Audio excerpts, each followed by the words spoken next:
Love FM।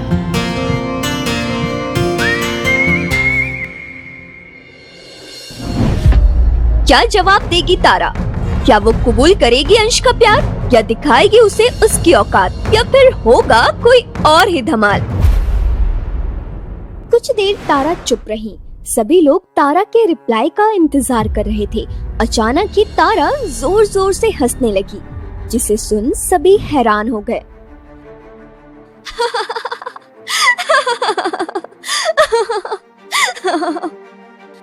अरे लगता है तारा को बहुत बड़ा शौक लगा है। अब ऐसा फटीचर प्रपोज करेगा तो सदमा तो लगेगा ही ना।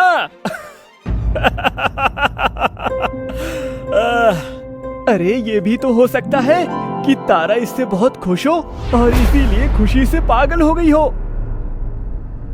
लोग तरह तरह की खुसुर फुसुर आपस में करने लगे थे। तारा ने अंश से वो रिंग ली और कहा, ये रिंग इतनी बारीक सी, वो भी गोल्ड की। ये देखो, मेरा हाथ डायमंड रिंग से भरा हुआ है। ये देखो, मेरे गले में डायमंड नेकलेस है, और तुम मुझे ये 3rd क्लास गोल्ड की रिंग देकर प्रपोज कर रहे हो। अपनी औकात देखी है तुमने? मतलब ये तुम क्या कह रही हो? मेरी बात अभी पूरी नहीं हुई है अंश। तुम जैसे गवार से 2 मिनट अच्छे से बात क्या कर ली? तुम तो अपनी औकात ही भूल गए। जानते भी हो मेरी हैसियत। ये सुनकर अंश की आंखों में आंसू आ गए। पर तारा, मैं तुमसे प्यार करता हूँ, सच्चा प्यार। हेलो, ये क्या तारा तारा लगा रखा है? मैम कहकर बात करो। और आप सब लोग देख रहे हो ना, एक ब्लडी लूजर सड़क छाप डिलीवरी बॉय, इसकी हिम्मत कितनी बढ़ गई है। ये मुझे प्रपोज कर रहा है। तारा की बात सुनकर वहाँ सब लोग अंश का मजाक उड़ाकर जोर जोर से हंसने लगे। अरे ये कैसा बेशर्म इंसान है, अपना तमाशा बनवाने के बावजूद अभी तक यहाँ पे खड़ा है। अरे अब क्या ही करे, जब ऐसे गरीब लोगों की कोई इज्जत ही नहीं होती तो बेइज्जती से क्या ही फर्क पड़ेगा। क्यों, गलत कहा क्या मैंने? लोग अंश को भला बुरा कह रहे थे। अंश की आंखों में आंसू जैसे थम गए थे। तारा ने वो अंगूठी अंश के मुंह पर फेंक मारी। अगर थोड़ी भी शर्म बची है तो दफा हो जाओ यहाँ से। ये सुनकर अंश की आंखों में मानो दर्द और गुस्सा एक साथ भर आया। ये तुम गलत कर रही हो तारा। अगर तुम्हें मेरे प्यार को नहीं अपनाना था तो मत अपनाती, पर मेरे प्यार की ऐसे सरेआम तौहीन करने का तुम्हें कोई हक नहीं है। गरीब होने का मतलब ये तो नहीं है ना कि उसे बुरा नहीं लगता या फिर उसका दिल नहीं दुखता। Oh really? देखो देखो गाइस, मेरे इस गरीब मजनू को भी बुरा लगता है। मुझे तो लगा था ये बस सर झुकाना जानता है, इसके मुंह में तो जबान भी है। देखो तारा, तुम सुनो अंश, जिससे मैं प्यार करूंगी ना, उसका एक क्लास होगा, एक स्टेटस होगा, और मुझे पता है वो कौन है मेरे सपनों का राजकुमार। और तुम भी जानते हो, हमारे सीईओ का खास, यानी सीनियर मैनेजर। सब सीईओ के होते नहीं है ऑफिस में, उन्होंने ही पूरा ऑफिस संभाल के रखा है। एक तरह से वो सीईओ ही है। पीयूष चावला, वो ही है मेरा क्रश, और बहुत जल्द मैं उससे प्रपोज करूंगी। और फिर आरवी कुकीज की मालिक मुझे ही समझो। और मैं जानती हूँ पीयूष मुझे कभी मना नहीं करेगा। ये सुनकर अंश की आंखें गुस्से से सुर्ख हो गई। वो तारा की आंखों में आंखें डालकर बोला, बहुत घमंड है ना तारा तुम्हें अपने हुस्न पर, अपनी दौलत पर और अपनी क्लास पर। तो आज मैं तुम्हें चैलेंज करता हूँ, अगले 48 घंटों में तुम इसी जगह आकर सबके सामने घुटनों के बल बैठकर मुझे सॉरी बोलकर प्रपोज करोगी, मेरे प्यार की भीख मांगोगी, मुझे पाने के लिए गिड़गिड़ाओगी, और तब मैं तुम्हें तुम्हारी असली औकात दिखाऊंगा। आज तुमने दौलत के नशे में चूर होकर मेरा प्यार भरा दिल तोड़ दिया ना। आज ये अंश, ये गरीब लड़का तुमसे वादा करता है कि अगले 48 घंटों में मैं तुम्हें तुम्हारे घुटनों पर ले आऊंगा। ये सुनकर वहाँ मौजूद लोग कुछ पल के लिए जैसे शॉक्ड हो गए। एक पल को तारा भी अंश के गुस्से से सहम गई थी। दूसरे ही पल वो खामोशी तेज हंसी में बदल गई। तारा भी बाकी सबके साथ मिलकर अंश की बातों पर हंस रही थी। अंश तेजी से बाहर आ गया और अंधेरी रात में बीच सड़क पर बैठकर चीख पड़ा। क्यों भगवान, क्यों तोड़ दिया गया मेरा प्यार भरा दिल? आखिर क्या गलती थी मेरी? क्या सच्चे प्यार की इस दुनिया में कोई वैल्यू नहीं है? क्यों भगवान, क्यों? अंश का दर्द, गुस्सा, घुटन सब तूफान की तरह उसकी चीखों में नजर आ रहा था। तभी विवेक अंश के पास आया और उसके कंधों को पकड़ते हुए कहा, अंश, तू ठीक तो है ना? ठीक तो अब वो नहीं रहेंगे जिन्होंने मेरे दिल को आज टुकड़े टुकड़े कर दिया। अरे अंश, तू होश में तो है ना? वहाँ इतना कुछ बोल कर आ गया तू। पहली बात तो ये कि तारा पीयूष को बोलकर तेरी नौकरी छीन लेगी, और अगर मान लो कि नौकरी रही भी ना, तो इतनी जिल्लत के साथ उन लोगों के बीच कैसे काम करेगा तू, जबकि तू अच्छे से जानता था कि तेरे लिए ये जॉब ही सब कुछ है। विवेक, तू मुझे अकेला छोड़ दे।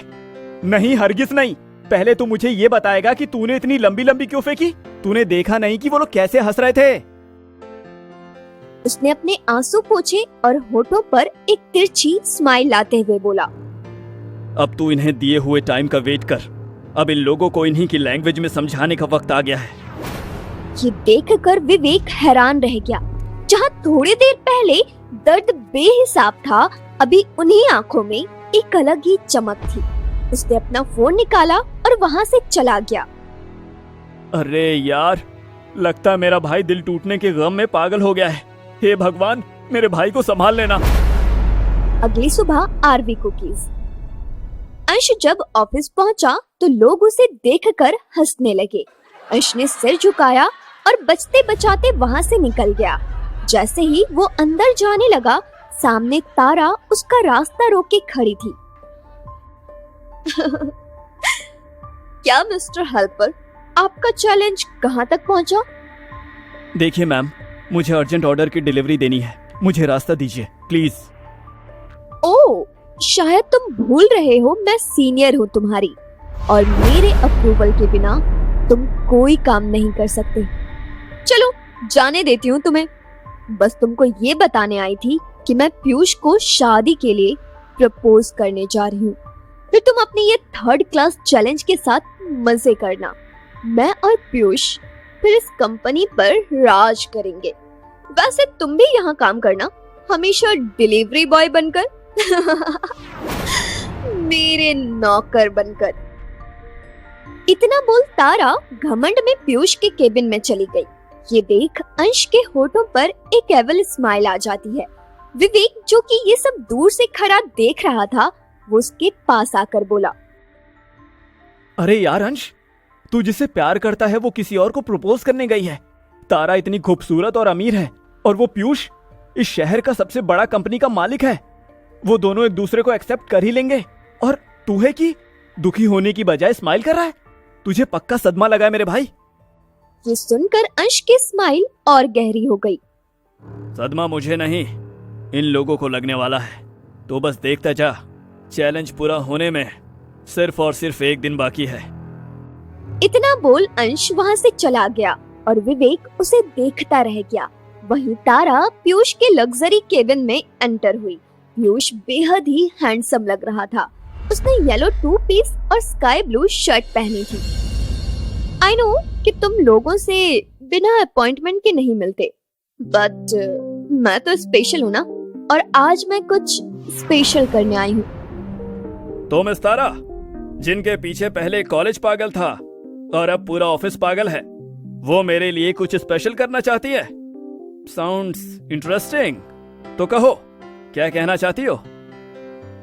आई नो तुम मुझे बहुत लाइक करते हो, क्योंकि मैं हॉट हूँ, ब्यूटीफुल हूँ, टैलेंटेड हूँ और रिच भी हूँ। तो मुझे अपनी वाइफ बनाने में तुम्हें कोई दिक्कत नहीं होगी।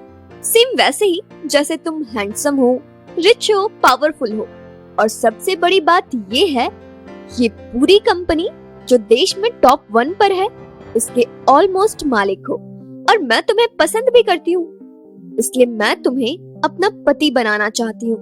क्या तुम मुझसे शादी करोगे? इतना बोल तारा घुटनों पर बैठ गई और अपना हाथ पीयूष के सामने फैला दिया। उसकी आंखों में कॉन्फिडेंस था। क्या तारा से शादी कर लेगा पीयूष? और अगर हाँ, तो फिर कैसे पूरा करेगा अपना चैलेंज अंश? एक गरीब लड़का होकर अपनी इज्जत खोकर अब क्या करेगा अंश? आखिर क्या चाल है उसके दिमाग में? जानने के लिए सुनिए इंस्टा एम्पायर का नेक्स्ट एपिसोड हमारे YouTube चैनल लव FM पर। Thanks for watching.